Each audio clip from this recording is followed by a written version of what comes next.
Une alternative de production électrique, je te présente ça tout de suite. Bien que l'éolien et le solaire soient des nouvelles alternatives de production implantées un peu partout dans le pays, ces techniques de production ne sont pas forcément les meilleures, que ce soit par leur efficacité ou encore leur impact sur l'environnement. C'est d'ailleurs dans cette idée de recherche continue que ressort l'énergie houlomotrice, dont les premiers prototypes sont sortis en 1910 et dont les premiers brevets ont été déposés en 1799. Mais alors c'est quoi l'énergie houlomotrice? On pourrait simplement l'appeler l'énergie par la force des vagues. Car c'est l'effet du vent sur l'eau créant une onde mécanique que l'on va appeler la houle. Mais alors, comment ça fonctionne? Prenons par exemple le système de la chaîne flottante articulée. Son fonctionnement est simple. Plusieurs flotteurs sont reliés entre eux et sont reliés au fond de l'eau par un ancrage. Ils se placent perpendiculairement aux vagues grâce à la force du vent. Les vagues créent donc une oscillation sur les flotteurs en passant par le dessous. Ainsi, la force de cette oscillation produit une énergie récupérée par ce système, faisant à son tour fonctionner des turbines.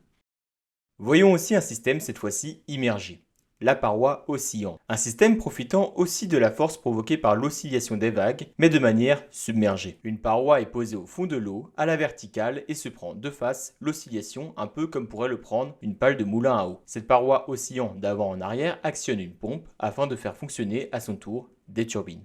Aujourd'hui, on va avoir 6 systèmes qui sortent du lot. On en a cité 2, mais nous avons aussi 4 autres systèmes bien connus. La colonne à oscillation verticale, le capteur de pression immergé, la colonne d'eau et enfin le piège à déferlement. Mais alors quels sont les avantages de cette nouvelle alternative comparée aux autres? Selon des projections de France Énergie Marine, ce facteur de charge pourrait atteindre 30 à 50% contre 25% pour l'éolien terrestre et jusqu'à 40% pour l'éolien offshore. Il existe d'ailleurs des essais déjà en cours dans des fermes houlomotrices dans divers pays comme en Australie, en Écosse, au Portugal, mais aussi en France. Ce système présente déjà une large zone possible d'application, ne présente pas de gaz à effet de serre, ne prend pas la place de terrains agricoles, n'a pas d'impact conséquent sur la faune et la flore, comme peut malheureusement le montrer aujourd'hui des systèmes alternatifs comme l'éolien. Ça dénature d'ailleurs beaucoup moins le paysage par son envergure, comme peut malheureusement le provoquer certains autres systèmes. Mais alors, pourquoi on ne l'utilise pas déjà? Et malheureusement, ça, c'est pour 2 raisons majeures. Dans un premier temps, le système est encore nouveau, et très peu d'acteurs souhaitent s'engager économiquement tant que le système n'est pas fiable. Cela présente un énorme montant en R&D, recherche et développement, ce qui peut repousser les potentiels intéressés. Et vous l'avez compris, la deuxième raison est directement liée, ce système ne tient pas dans le temps. Ce n'est pas pour rien que même les plus gros navires ont besoin d'un entretien conséquent et régulier, que ce soit les tempêtes, mais aussi les organismes marins, cette technologie ne peut pas survivre dans le temps. Ainsi, vous l'avez compris, le renouveau de l'énergie houlomotrice pourrait être une nouvelle alternative de production d'énergie dans le temps, demandant encore quelques années de recherche et développement et de fiabilité. Cependant, c'est sur une bonne voie et nous pouvons que soutenir la démarche en attendant que la meilleure solution voie le jour.